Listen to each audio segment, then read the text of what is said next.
And we're back here once again with another episode of the MSK show, and this is going to be episode 349. So I hope you guys had a great day, and I hope you guys have a great rest of your week that is ahead of you. And in this episode of the MSK show, I am going to be having a conversation with Pirate King Boros, and this is going to be his first appearance on the MSK show, technically, because you did make a guest spot appearance on the MSK show, I think, like, what, 3 weeks ago, actually, I think. At least, yeah. So your first appearance on the show was in a panel show, and I was like, okay. So I exposed you to my connections. So that means if you ever start cloud chasing from me when I become even bigger than I am right now, technically, you'll be able to give me reparations for that, actually. Oh, goodness. I'll keep that in mind. So, as you guys know, we're going to end up having some fun, awesome conversation here. But we'll start with Pirate King Boros' origin story, because just in case you have a second, third, fourth appearance down the road in the show's life expectancy, that way we don't have to talk about this again at all, because you already covered it, because all the superhero movies at some point have their origin story. So how was your life growing up? Did you have both parents, actually? Yes. So you weren't like me. You had a dad. Okay, that's good. That's good. Yeah, I came from California for a period of time. Which part of California? Was San Diego? SoCal. Okay. So like Saugus area, roughly. Okay. Was it full of crime and everything? Actually, no. We were in the lower middle class area, so there was just enough white people that it was safe to walk the streets. Okay. So you guys. I say that as a Mexican. Yeah, I agree. If I see a bunch of black people in a group, I start getting a little antsy. Everyone gets a little antsy when that happens, actually. So after that, what part of your life happened where you and your family moved? Because you're not in California anymore, right? No. My mom and dad had a really close family friend move to Tennessee. And then we visited them frequently, and my mom and dad really, really liked it. And so they said, hey, I think I want to come out. I think I want to move out here. And at the time, me and my brother were in high school, and we were like, we have friends. Let's not do that. And then we grew up and became adults, and we were like, California is shitty. Let's totally do that. And then my dad said, hey, great news. Gavin Newsom is going to build 10,000 homes like a block away from us, so our house value is going to tank, so we're selling the house right now and leaving. And so I was like, okay, yeah, let's go. And we came. And what year was that? I want to say it was the very end of the COVID lockdown, so like right tail end of 2020. Really? Just near beginning of 2021. Okay. Yeah, because I remember I had my very first drink, my first legal drink, at the end of 2020, because I turned 21. And then that was with my mom's side of the family up in Chino Hills. And then we moved like a month later. Okay. So you've been in Tennessee for what, about 3-ish years, pretty much? 3-4 years, yeah. And you like it way better over there than in California? So much better. It has its problems, do not misunderstand, but the air is cleaner. The environment, like the social environment, is like considerably slower. So like if you're anyone who gets like overstimulated or has like social anxiety would feel so much happier out here, just because like it doesn't feel like it's moving 1 trillion miles an hour, or that everyone's constantly looking for something to do. Like you can sit down to have a chill day and people will actually have a chill day, Yeah, because like being out here, a lot of people don't actually get this, is like, first of all, it's just insanely expensive. Like that's just bare minimum. It's insanely expensive. Then you're going to be in places where you're going to have a lot of not good people around you, because that's just the quality of life you're going to be subjected to. Because I forget, are you still in California? Yeah. I am like 2 hours away from LA, actually. Now, generally speaking, this city is the best that it's probably going to be where I can be in California, up until the point I went, fucking hell, done with it. I'll just move to if I ever did do that one day, I probably would just go where Lap's Comic Fan is at. He's in like West Virginia, low cost of living, go up there, live in the mountains, get a wife, have like 5 kids, and go like, on some business trips, become one of those guys, come home. My wife's white, my kids are like mixed or whatever. Look like, Daddy, you actually came back. Yeah, yes, honey. I wasn't gonna leave you like mine. I like to have that life. I wasn't getting milk. I was getting bake. I wasn't bringing home milk. I was bringing home the bacon. There's a difference. And then, like, you ever have those? I'm pretty sure everyone's thought of that. Like, do that like moment in the TV shows where you just leave and nobody knows where you went. You just get off the grid and just go do your own thing for a little bit. Then they kind of reel you back in, like the same way Dom was in Fast Five. Remember where he was banging that chick? And in Fast and Furious 6, The Rock I'm like, yep, need you to stop having sex with this hot lady who basically betrayed me too to have sex with a criminal because that's what women are. And you need to come back and start beating up bad guys again. Dom's like, okay, see, I need that kind of lifestyle, but that will require a lot of things. Money, don't have that. I'm white. Women don't have that. I'm black. Kids can't be around them. I'm black. No dad. And well, that's it. I ain't got nothing.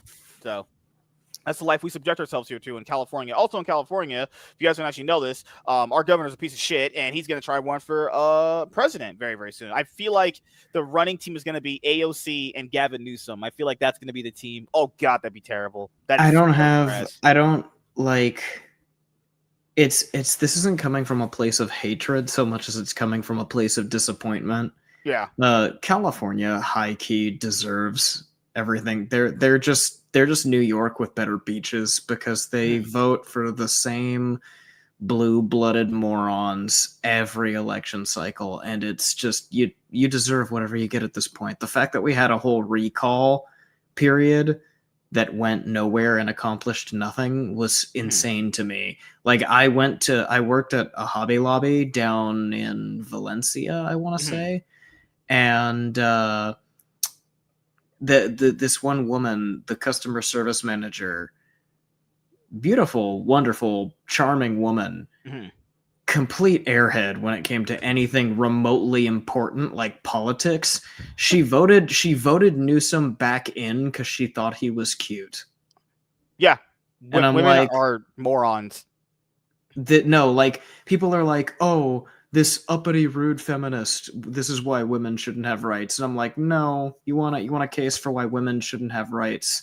The women who don't actually put any thought into how they use their rights. That is the entire basis. If you look back in history, if you look at like the recordings left by the men and women who were against equality, they were saying it's about like thought process, priorities. It's not about like some perceived genuine superiority complex. It's not about that, It's about the different approach to life areas. So like, yeah, random feminist tangent over. My point is, I knew women who, and she wasn't the only one. I knew multiple women who voted for Gavin Newsom just because they thought he was hot. And I'm like, and then when my dad said, like, we're leaving, and I'm like, good, leave it, set it on fire. I went back to visit this past summer, and yeah, not much has changed for the better. Yeah, because the big problem also, I can even add to your thing, is just recently there was a CNN clip where a reporter was asking a girl in New York, why did you vote for Mom Dami? And she was like, I don't know. And he was like, for me, he was like, don't you think that's kind of bad? And she was like, yeah, I think so. Dude, oh my God. Women are legit stupid. I generally think 95% of women are legit retarded. There's literally 5% that are good. Your grandma, your mother. Or that homegirl who's like 4 years older than you. Like, I think... Come on, go. Sorry, my Xbox controller fell. God damn it.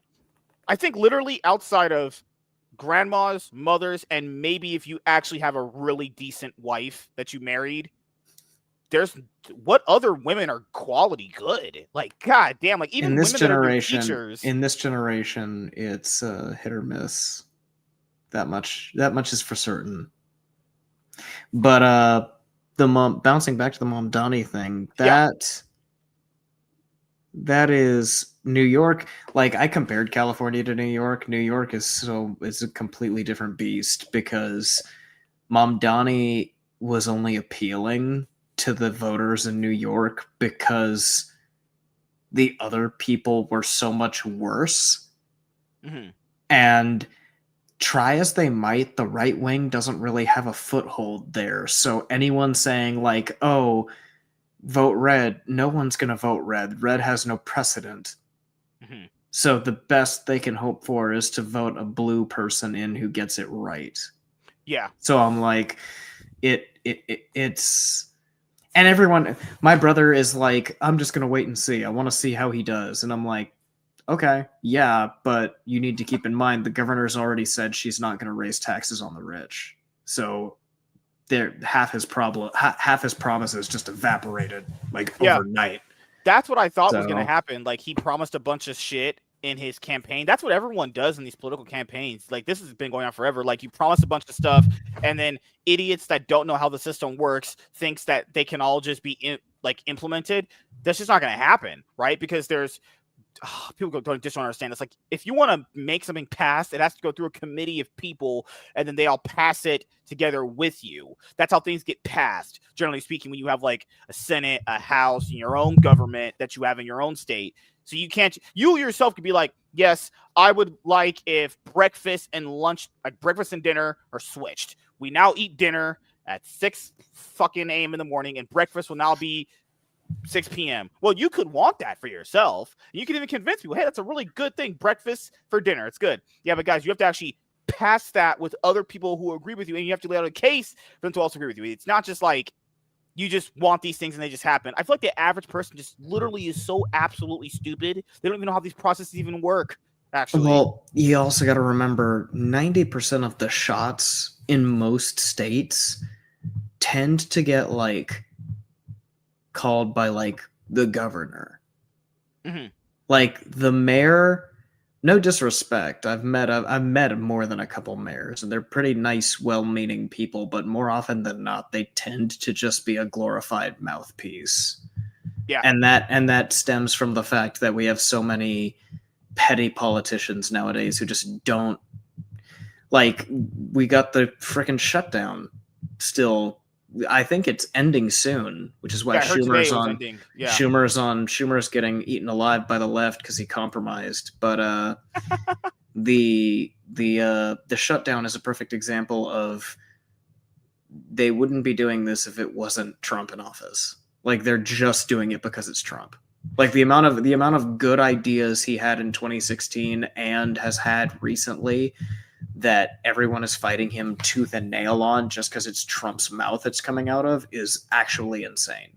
Mm-hmm. Like, it sounds awful, but like, he should get behind a podium and say, "Oh, in my extensive study with the CDC, we have found out that it is actually really, really good for you to not shoot yourself in the head.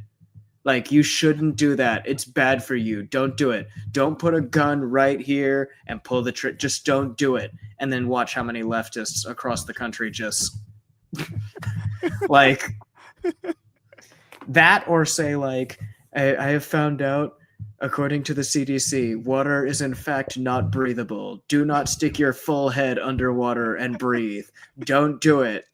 Don't. It's bad. Or oh, sorry. Before you go, are you hitting something? Am I? Oh, am I bonking something? Yeah, I thought you were getting blown under your table. Oh no. That'll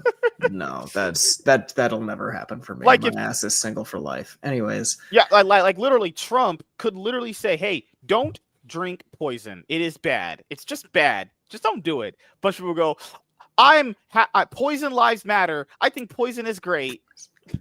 And then just 24 hours later on TikTok, people would straight up start filming themselves drinking poison and dying. The CDC, me and the CDC have come to the conclusion that oxygen is in fact very good for you. Everyone should breathe. Breathing is essential. Your brain needs oxygen to function. Don't hold your breath for too long or you'll get brain damage. And then cut to all the liberals, the whole nation over, doing the freaking Agnes from Despicable Me, going, yeah. like. Just do it and see what happens. Because he had that whole oh, what did he say? He said like some stuff can kill COVID apparently, and Oh, then it was the like Lysol. It was the Lysol thing, I think. these two dumb liberals like chugged like fish tank cleaner or something. Oh no! And then there was that other woman. There's that. This case is sad. This is really sad. But he said, yeah, Tylenol might cause autism if you take it while your baby is in your womb. yeah, I Like remember that one. it might like alter the genes because you're taking a pill. You're taking a drug. You're taking like something almost akin to a chemical into your system while your body is growing another human being. No duh, that's going to affect the baby. And this one woman took like an entire jar of Tylenol and had to be put on a respirator in the hospital. And I saw that. Yeah. I hope the baby was okay. I never heard how that shook out, but apparently they were fighting to save the baby last I heard. So like that, it really is just crazy how the amount of insanity that's happening in this country, because I don't even know. Like the media cycle just turned on him back in like 2014, 2015 when he started actually speaking policy. And it was like, brother. Yeah, because even with that, even Tylenol, remember they had this tweet where they even basically did not recommend women take Tylenol while they're pregnant. Even the company that makes the actual pill said don't do this. It's not recommended without even like doctor supervision. Even doctors don't even advise women take that actually.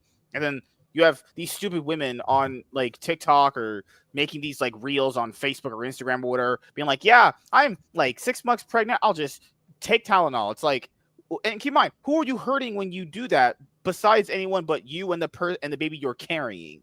Like, what in the fuck is wrong with you? You know? I saw a really funny meme. It was a guy grinding up a Tylenol pill into a cup of coffee, and he said, "Getting my wife's coffee ready so we can give birth to the best Magic the Gathering player ever."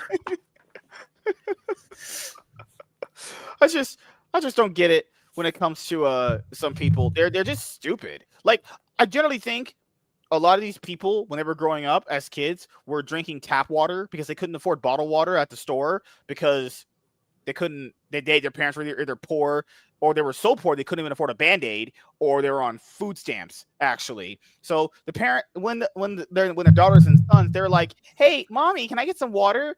Tap water. That's what made people stupid. This generation is so stupid because they drank tap water because their parents were poor. I promise you, it's in the water. What else could it be beside the tap water? Because maybe it's in the food we're eating. The air, dude. Chemtrails. Oh my goodness. These L's.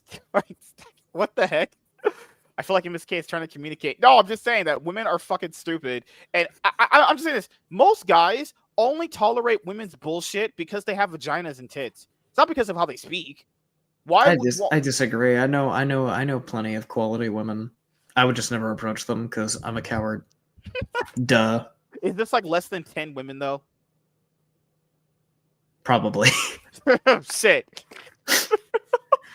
I've never actually sat down and been like, let's see, there's Rebecca, there's Natalie, there's Audrey, there's Aubrey, there's... Okay, the black ones are automatically excluded, right? You don't want to have like some black babies because that would be just like bad, right? You know.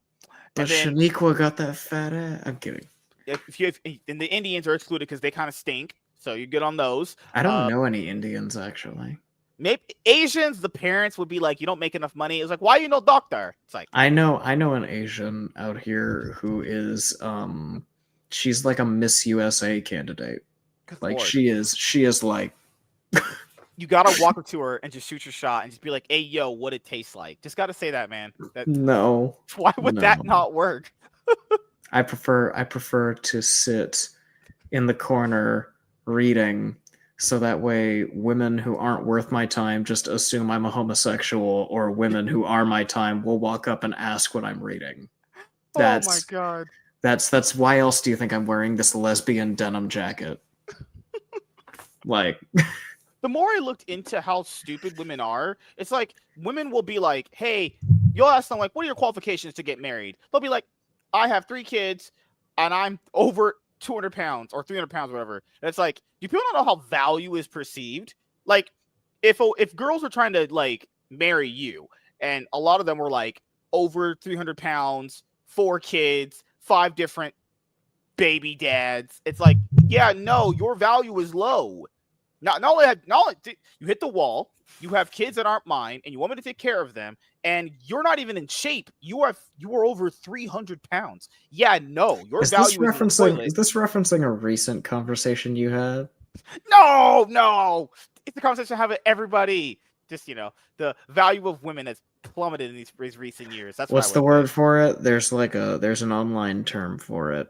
Oh, people say incels. Yeah. No. For like, it's like it's a quantification of like, we have to try 10 times as hard for women who are like a fourth the quality of what like my dad or my grandpa were dating. Yeah, that's true. Yeah, yeah. And what's the word that they said is like hoflation or something? Fuck. I think that's the word. Yeah.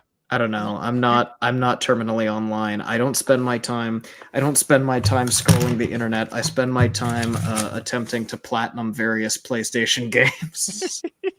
No, but what you said there is Final true. Fantasy 16 is awful. I'm on the last 2 achievements. It's horrible. Good lord, Final Fantasy is for losers. You do know that, right? Only losers play that game. Good lord. I've played all 16 of the numbered ones and a lot of the spin-offs.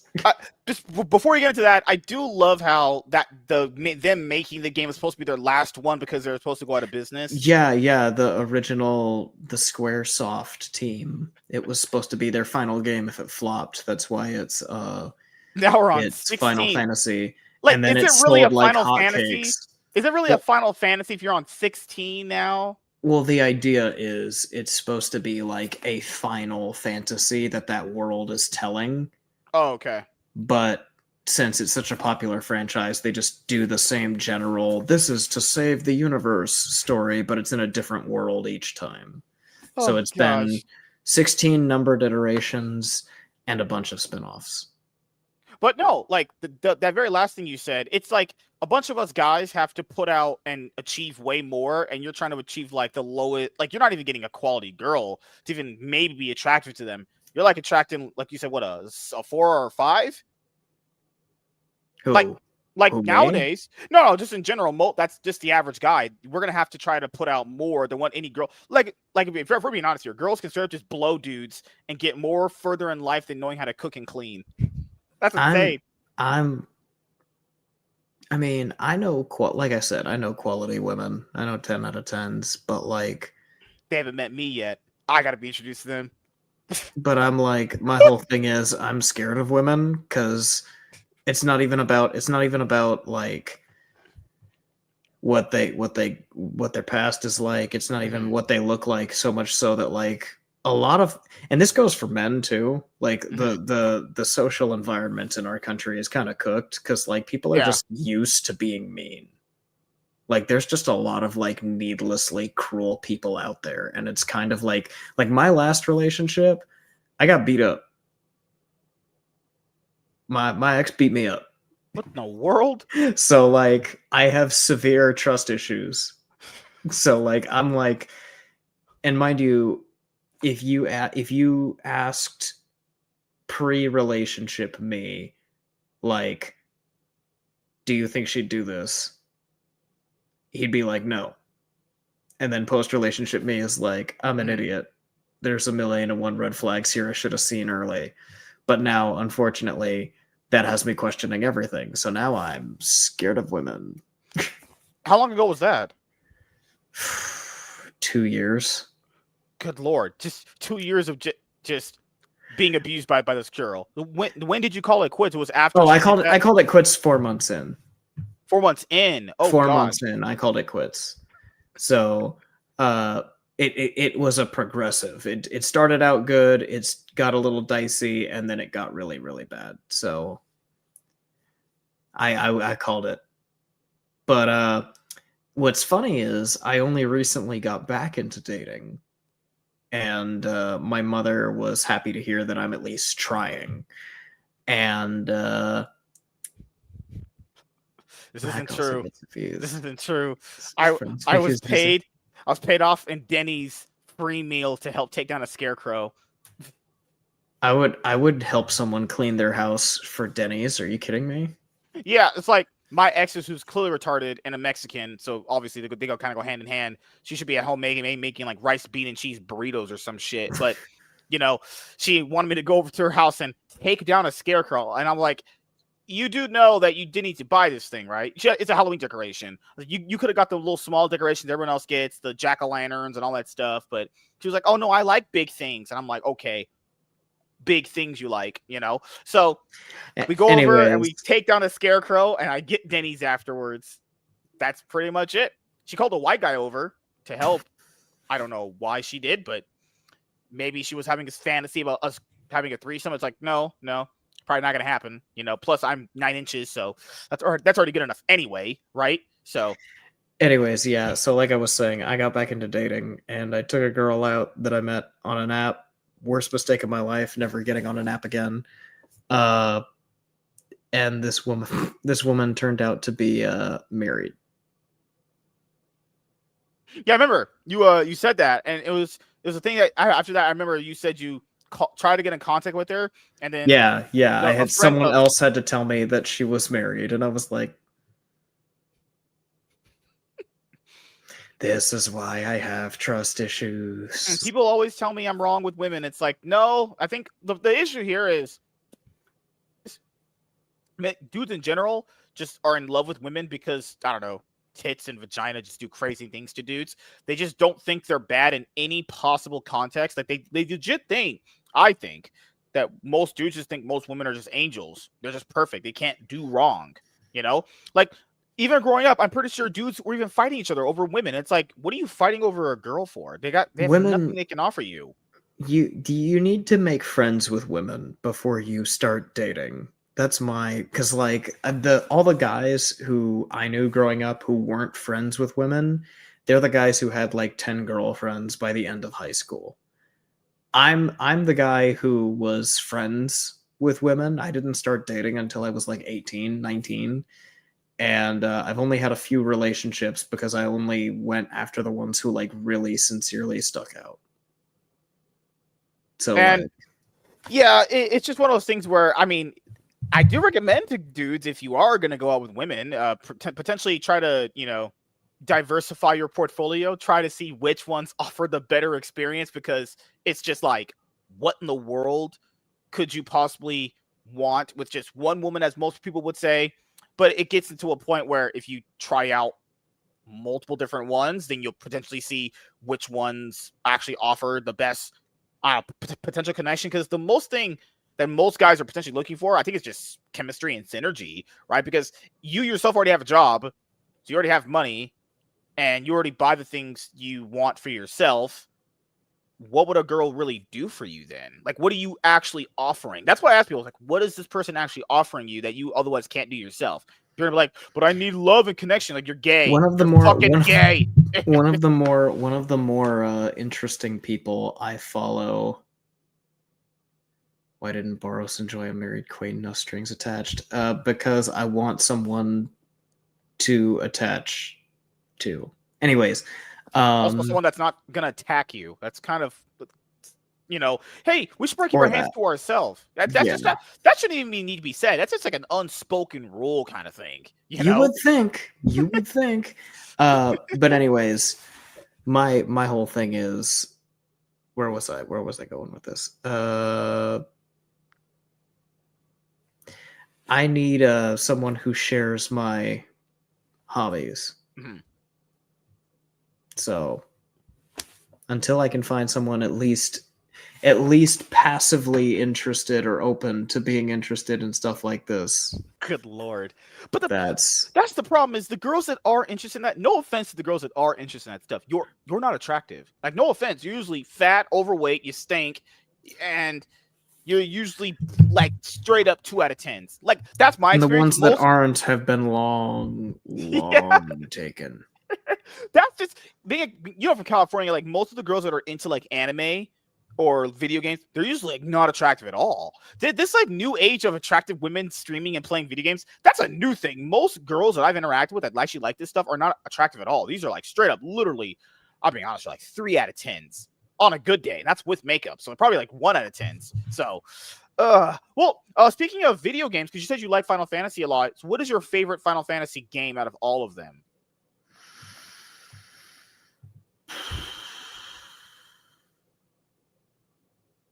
That's rough, man. Out of all of them? Like if you made a top 5, what would be like your top 5?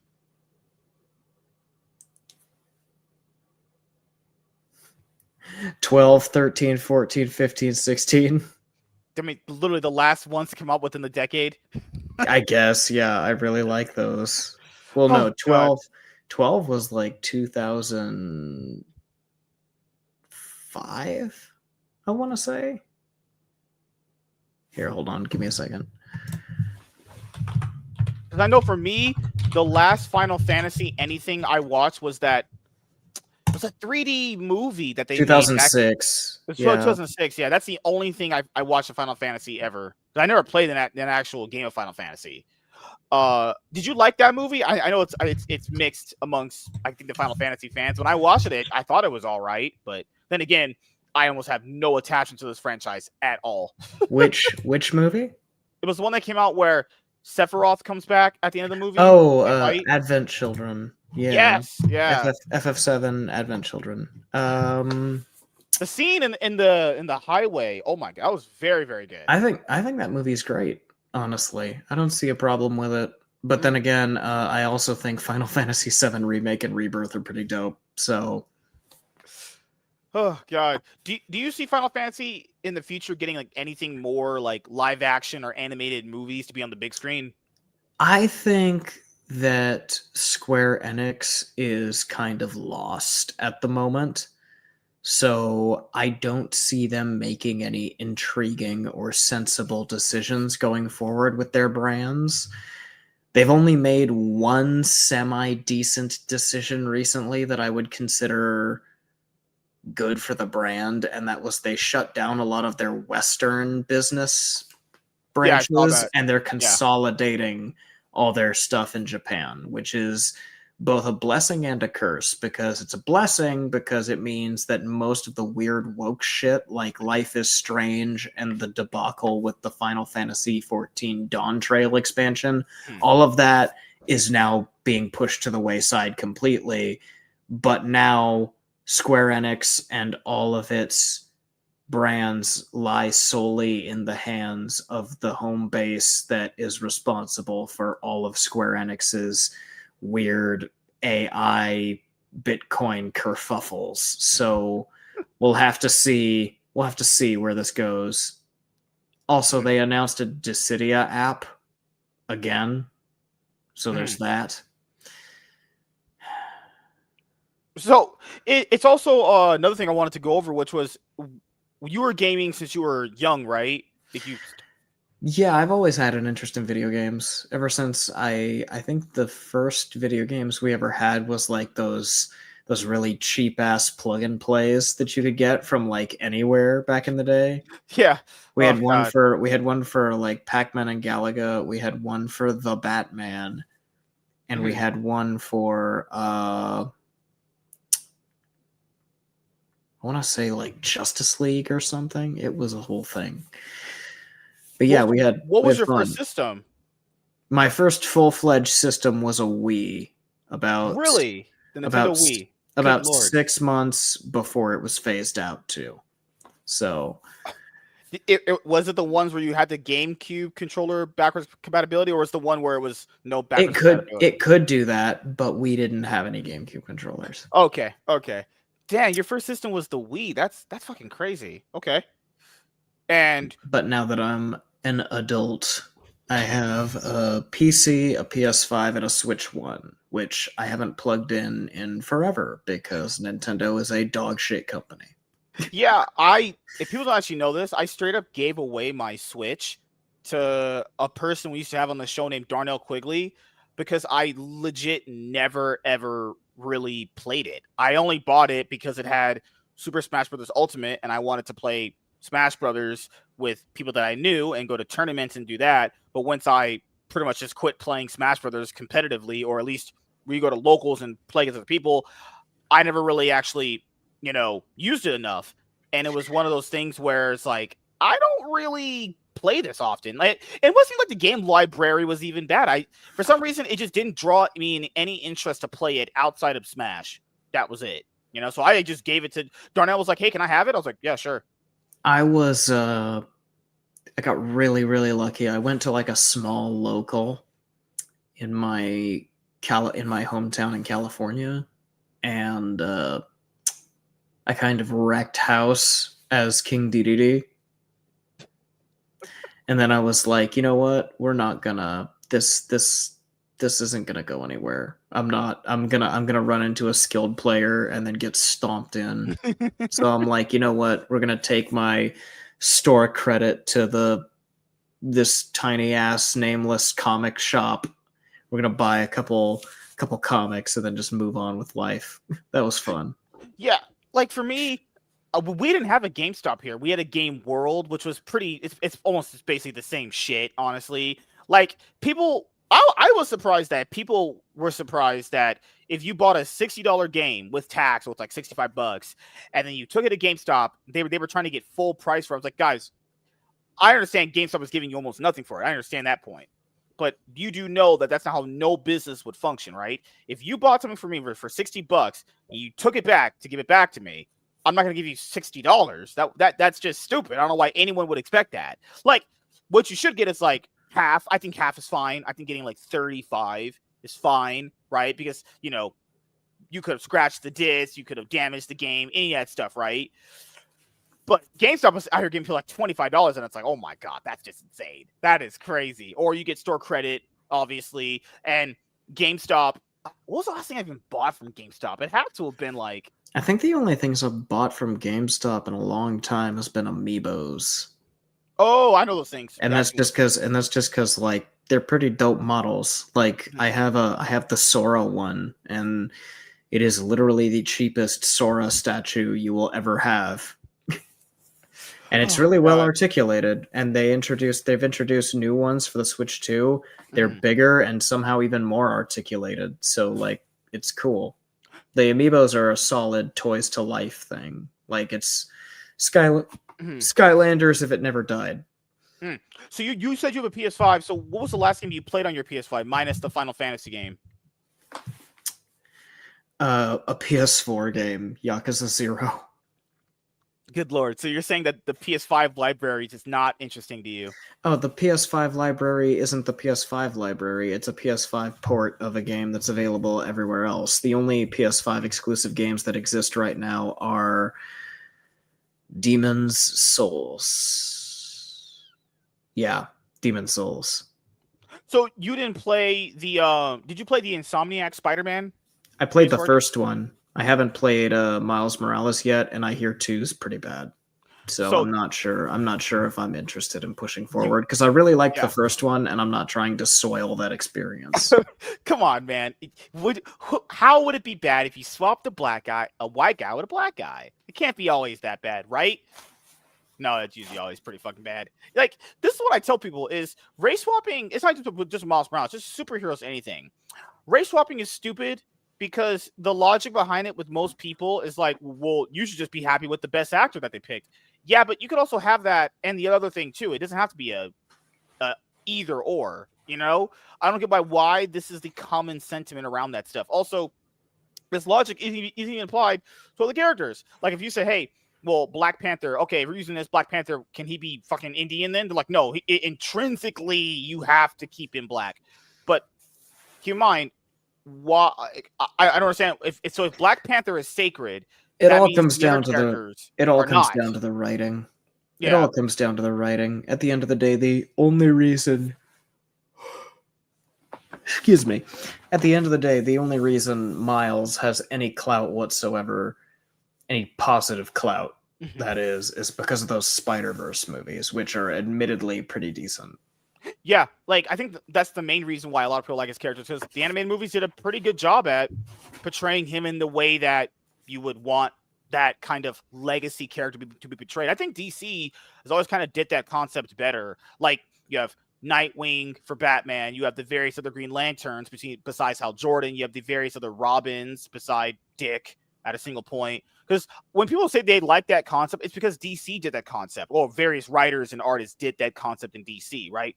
Marvel really never kind of did that concept very well. Like the other ones that they've made for the other popular characters just don't really hit the same, you know? Like X-23 doesn't hit the same. Miles Morales doesn't really hit the same outside of like you said before, movies, you know? And the other ones like Jane Foster Thor, people didn't like that. People didn't like Captain I still don't know why that's something we did. Like years of the comic being like so accepted and appreciated. Mm-hmm. And then they were like, let's just put her in the movie. Because that's what people want. Like, people understand. People like that Jason Aaron run. They like the first part of it. The second part of it is where you get the female Thor. And it's like, the Thor thing can't even work like that. He's Thor. His name is literally Thor Odin's son. She can't be Thor. Like, hey, but they can both be Thor. No. She's Jane. He's Thor. That's his fucking actual name. That wouldn't work as a mantle. That's my name. What and the it's hell? It's not even like Spider-Man, where Peter's the amazing Spider-Man and Miles is the ultimate Spider-Man. It's not even like that. It's just, hey, we slapped an adjective and some tits on Thor. Have fun. Look at the mighty Thor. I still think what is it? What's the Secret Empire? I really liked Secret Empire, where Captain Hydra was a thing. Oh yeah, because when he's using the cosmic cube to like shut down a bunch of the Avengers, Mighty Thor, Jane Foster shows up, and she's like, "Have at thee!" and she tries to like bum rush him, and he literally uses the cosmic cube to like alter reality and make it so that she's unworthy of Mjolnir. So the hammer falls away. And it's like that. She's like All Might from My Hero Academia, because the second she drops the hammer, she shrivels up and her cancer comes back, and she just sort of like coughs up some blood and needs to get carried away by someone. So I'm like, when Thor puts down the hammer, he can throw hands. When you put down the hammer, you're coughing into your hands. You are not the same. So the background you have with all of those collected editions for manga, it's mostly manga back there, right? It's not it's mostly not like Marvel and DC omnibuses. I think you have one Marvel omnibus. There's two omnibus. It's Absolute Carnage, the one where he comes back as like a Cthulhu acolyte, and then it's Ultimate Spider-Man 1. I'm gonna get the rest of Ultimate Spider-Man eventually. Because the Absolute Carnage one, that's during like, I think this is the Donny Cates run for Venom. There's an event called Absolute Carnage before King in Black. Yeah, I think that's the one. Yeah. And my hot take is I like Absolute Carnage better. So much better, because it was smaller scale and it was a big satisfying payoff to a lot of what was being set up with the Carnage character and everyone he had affected. So I really liked that. King in Black was okay, but King in Black ultimately was just like Avengers story with Venom doing cool shit.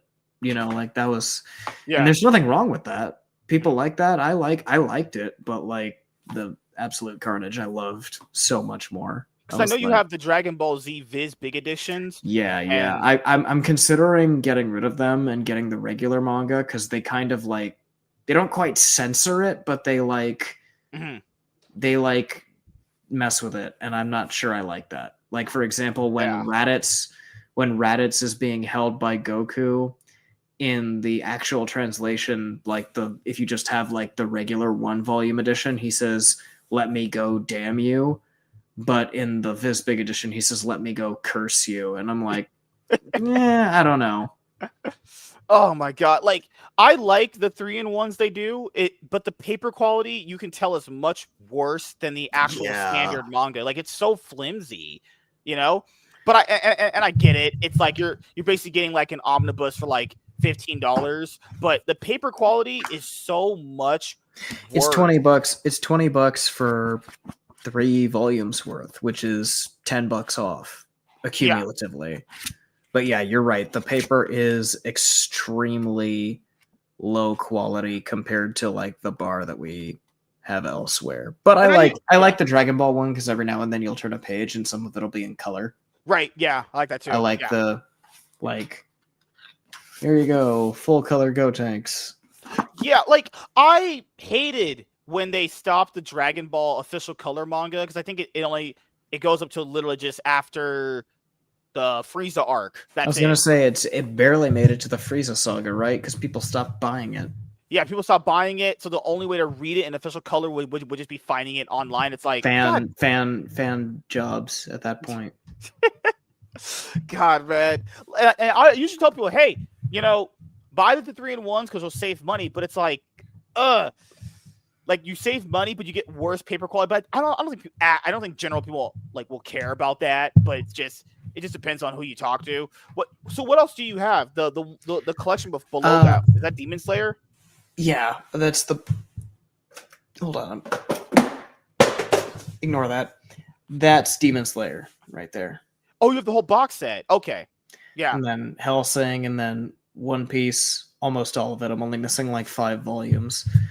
Oh, 3-in-1s or the single volumes? Singles. One Piece is singles because it was actually cheaper accumulatively if I bought their 23 volume box sets. Mm-hmm. So I just bought all the box sets and popped them open and shoved it all up there. And then we've got these. I have way more DC than I do Marvel. For collected editions, yeah, because I think that's Injustice. Yeah, it's Injustice. I've got, let's see. I've got the New 52 Earth 2 Society. I like those. I've got the DC Universe Rebirth, Batman and Flash, The Button. I've got all 3 Justice League Rebirth compilations. I've got the Batman Joker War. I've got Batman 3 Jokers. I've got Injustice Year Zero. I've got Batman Who Laughs. I've got Batman The Long Halloween. I've got Crisis on Infinite Earths. I've got Infinite Crisis. I've got Batman The Last Night on Earth. I've got Dark Knight's Metal. I've got Batman, Superman, Who Are the Secret Six, Batman, Superman, World's Deadliest, Doomsday Clock Parts 1 and 2. Then I've got the Superman Red Sun, and Batman The Dark Knight Returns. And then I've got the New 52 Batman Omnibus, but those are in my bedroom because I'm reading them. Oh, that's the Scott Snyder and Greg Capullo run. Court of Owls. Court of Owls, which everyone thinks the Batman with Robert Pattinson is going to be doing because in the first movie, before that guy kills himself with the bomb, he says, "It goes so much deeper than you know." And then in the Penguin show, there was a metric ton of owl iconography. So everyone thinks that the Batman Part 2 is going to go into the Court of Owls, which, I don't know, your second movie in your little franchise going to the Court of Owls already? Tackling something that big? I guess we'll wait and see. I'll wait for the writing. I was impressed with the first one. I was really impressed with Penguin. So I think that Part 2 can be phenomenal if they do it right. Yeah, I think... Walter, they already confirmed that it's a trilogy, I believe. So you're going to get at least one more movie out of it. And that's if you got to remember, if this second movie does gangbusters, they might just pour money into it because they were caught off guard by how extremely popular the Penguin was. So much so that they almost, if the movie had gotten delayed one more time, they would have greenlit a second season of the Penguin. Because I remember, wasn't there supposed to be like an Arkham Asylum spin-off series? There wasn't supposed to be. They were playing with the idea of it, and it never materialized. Which, I'm okay with that because I don't think we needed it.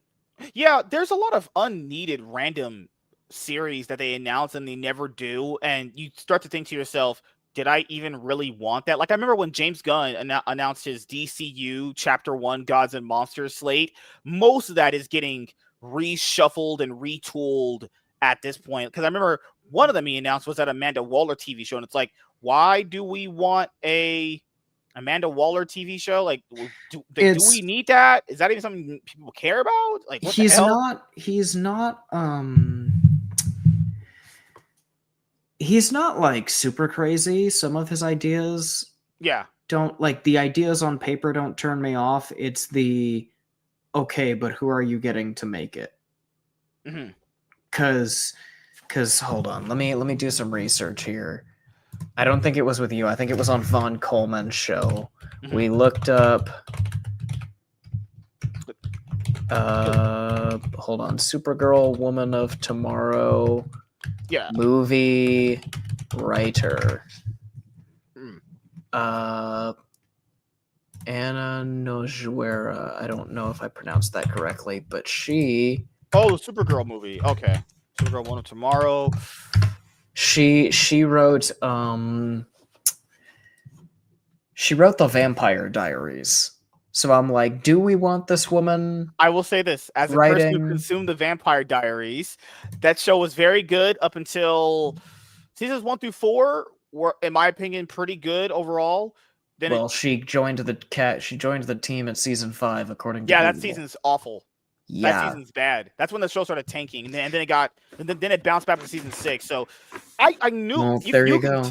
Yeah, you could tell why the Vampire Diaries started fucking tanking, because season 5 was going up season 4. I mean, I think the first half of season 5 is pretty good overall. Like, it's solid. It has that like the Silas Catherine arc. It's solid, but once that arc is finished, season 5 is just really bad, and overall it's just not as good as the other 4 seasons. And season 6 definitely bounced back. It's crazy they're using a Vampire Diary. but then let's flip the script. Allegedly, it's still in. I hope it's still in development, but allegedly they're making a Swamp Thing movie, and it's going to be done by James Mangold, the guy who did Logan. So I'm like, that can be a 10 out of 10. That can kick ass. Oh, was she a writer, or was she starred in the show? Because it's saying, I think it said she starred in the show. Yeah, because it had her as 5. I think I remember her. That's one with season 5. I think she was one of those traveler characters, and I think, man, she was just so forgettable. Just good lord. But she is. Oh, she's an actress and screenwriter. So she might be in it too. So she might have had some writing credits on the show too. I remember her character a little bit, but like you said, she's writing Supergirl, and it's like, so her filmography, if you look at it, it's mostly, so you have television, so you have so also writing. So she has Sarah Plus D. That was a short film. Never Here. That was an American thriller that came out back in 2017 at the Los Angeles Film Festival. Oh, you were Never Here with Joaquin Phoenix? It's not. It's not awful, but it's nothing to write home about. Yeah, so she, I guess, had some level of writing credit on that, or she just starred in it. Or I think she starred in it. And then this one is We Win. Her role was just Rachel, short film co-writer. Yeah, so this is going to be her first big writing debut. It's going to be on Supergirl. Like, that can pretty much just go any way possible, honestly. That straight up is just going to be very up and down. It's like, ugh. Because did you like James Gunn's Superman movie, actually? I thought it was okay. I didn't think it was perfect, but it blew everything in the Snyderverse out of the water. The vibes were right, which is honestly the bare minimum you can accomplish with a Superman movie. Yeah. So, did you end up watching Peacemaker Season 2? I actually have not watched that yet because I don't have HBO Max. I'm waiting for a Blu-ray release because I have the first season on Blu-ray. What do you mean? You got to go on the high seas and watch it. I shouldn't I? Was it any good? Here's Season 2. I did not see it. I only saw Season 1 like you did. Season 1, I thought was pretty solid overall. I actually enjoyed the Suicide Squad movie James Gunn did. I thought it was actually pretty good. And it's crazy that we got Superman, then we got, technically to start off the universe, you got Creature Commandos, then you got Superman, then you have Peacemaker Season 2, then you have, coming up, we have Supergirl, then you're supposed to have, Lanterns, then Supergirl. It's like Lanterns, they said it's going to be more of a buddy cop thing, intergalactic, cops dealing with stuff in space. That's something that I'm excited about because we're going to have Hal Jordan and we're going to have Jon Stewart. The other thing with Supergirl is people think that just because that Superman did somewhat moderately well at the box office, even though Superman really didn't do that well. Superman did very okay, I would say. If you look at the budget and the marketing attached to Superman, I would say it in my opinion, it didn't really even break even. It pretty much just debatably just lost. Oh yeah, I would say it didn't even really break even. Like the break even point for it, counting its budget and marketing, would put it at like $700 million. Something like that. Yeah, it's unfortunate. Yeah, it's unfortunate. A lot of movies aren't making their budget back because games have this problem too. But too many execs are dumping too much money into too many projects. They're expecting every dollar to make $100. So they figure, let's dump 10 billion gajillion dollars into this product because then it'll create 10,000 billion gajillion dollars for us. And I'm like, that's not how money works, you absolute tard muffin. And to even get that kind of logic going in any type of sale of a business, you have to make somewhat of a decent product for it to really multiply like that. And Superman did great when you compare it to other superhero movies. Yeah, see, that's the thing is if you compare Superman to the other movies that have come out, yeah, it did pretty well. But I think the superhero hype is kind of over at this point. I think it's been over. Yeah, it's been over for a while, honestly. I think after Endgame, it kind of just peaked out for a lot of people. I mean, you could even say that maybe No Way Home was the final last hoorah. You guys think Doomsday will make Avengers Doomsday? No, I don't think the Avengers Doomsday will make $1 billion. No. Ooh. I think it'll make a few $100 million overnight just because I think on principle, the promise of this is the bookend to the MCU as started by Iron Man, because once this multiversal threat closes the book, we're going to recast everyone. I do think that on that principle alone of this is an ending, it will make some money. You'll have some people show up out of obligation. Yeah. If my brother tells me he wants to go, with the guys, I'll be like, okay, fine, I'll come see it, And if it blows me away, it blows me away. But other than that, I'm expecting it to be probably boring or I don't know. I think I'm under the similar kind of mindset too, because there's so many things that goes into it. It's there's no real hype for it. There's no real build up for it like the other ones had. It's just hey, you remember this kind of character from this other past universe that you actually liked and enjoyed? Yeah, well, they're all coming back in this big hoorah. And it's well, okay, but that means you spent these last two phases kind of doing nothing. The only movie to really set up that movie was Fantastic Four, because you have the cameo at the end with RDJ playing Dr. Doom. That was the only real setup. I can't believe they actually paid him to do that. Apparently it was physically him there doing that. And uncredited, from what I heard too. And uncredited. It's which is crazy because he had he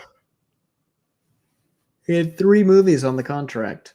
Both Avengers and this one, and they did nothing with this one. So yeah, the only way to really set this movie up was you had Thunderbolts, and you also had Fantastic Four, because Captain America 4, you had the leader being something's coming in. It's well, that's just fucking a throwaway line.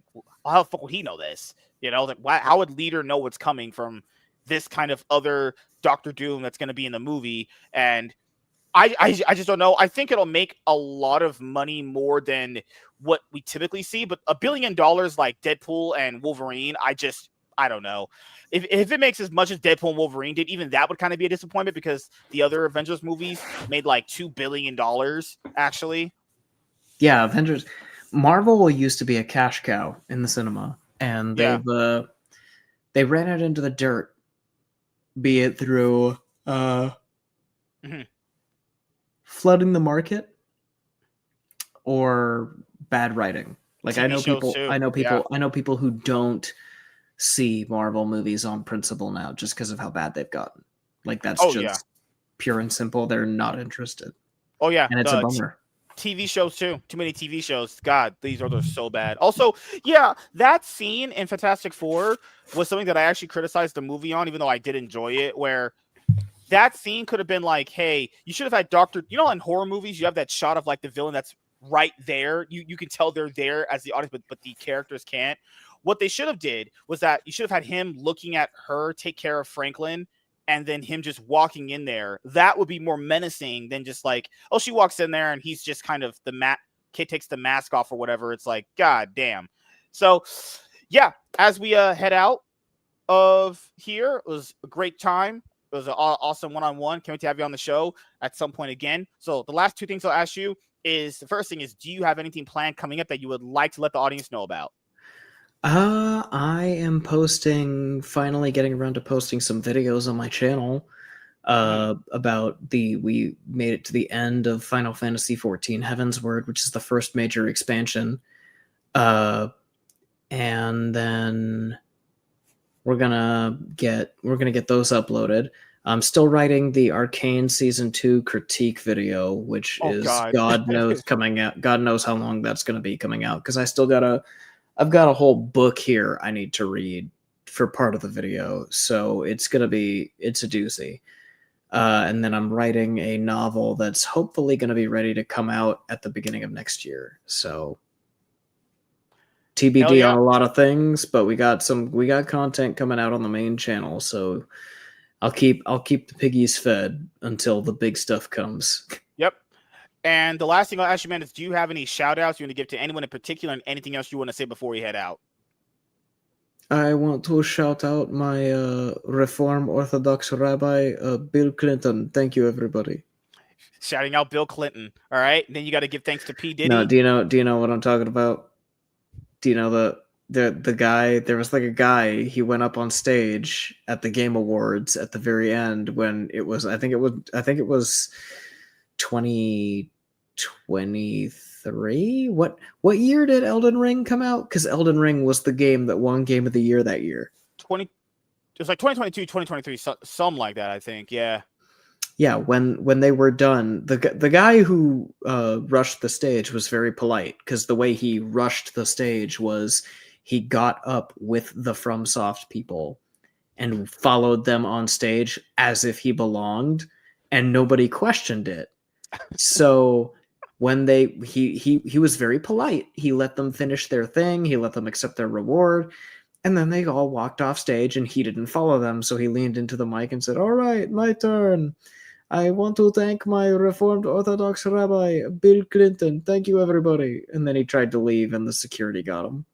What in the fucking hell is wrong with people? And that's why for the past couple of years, and you're going to see it this year and you're going to see it going forward, Jeff Keighley has that event secured up tight. Yeah. Also, I remember the last Game Awards that I watched, a clip online. Dude was just bashing Elon Musk and Trump. This is back when, the whole Doge things happened in the government.